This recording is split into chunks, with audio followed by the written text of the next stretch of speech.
জানো তো, আজকেই সকালটা শুরু হয়েছে বেডটি দিয়ে।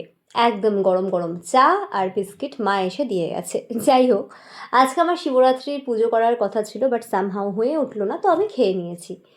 আর তারপরে ব্রেকফাস্টে আজকে অনেক দিন পর খেয়েছি মুড়ি আর ডাল। আর ডাল দিয়ে মুড়ি খেতে আমার ভীষণ ভালো লাগে, এমনকি ডাল আর রুটি খেতেও আমার খুবই ভালো লাগে।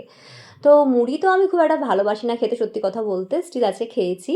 আর মা আজকে জোর জবরদস্তি আমাকে ছানা খাইয়েছে অনেক দিন পর, কারণ আমি প্রচণ্ড উইক হয়ে যাচ্ছি। তোমরা জানো আমার সমস্ত খাওয়া দাওয়া এখন বারণ, রেস্ট্রিক্টেড রয়েছে। এনিওয়েজ, তারপরে আমি যেটা খেলাম লাঞ্চে, খিচুড়ি গরম গরম, তার সাথে বাঁধাকপির তরকারি, আর ছিল গোল গোল আলু ভাজা।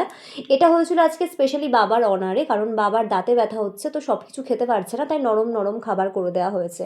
বিকেলবেলায় খেয়েছিলাম এক থালা পেঁপে। তো এটা তো আমার ভীষণই পছন্দের। আর সন্ধ্যাবেলা আমি টানা ঘুম দিয়েছি, ফলে আর কিছুই খেতে পারিনি। রাত্রেবেলায় 9টায় এক কাপ চা খেয়েছিলাম, বাট আর দেখানো হয়নি। দেন ডিনারে ছিল ছানার তরকারি আর ট্যাংরা মাছের ঝোল, আর ট্যাংরা মাছের ঝোলটা খেতে ভীষণ ভালো হয়েছিল। আজকে এইভাবেই খেয়ে দিয়ে কাটালাম, দ্যাটস ইট।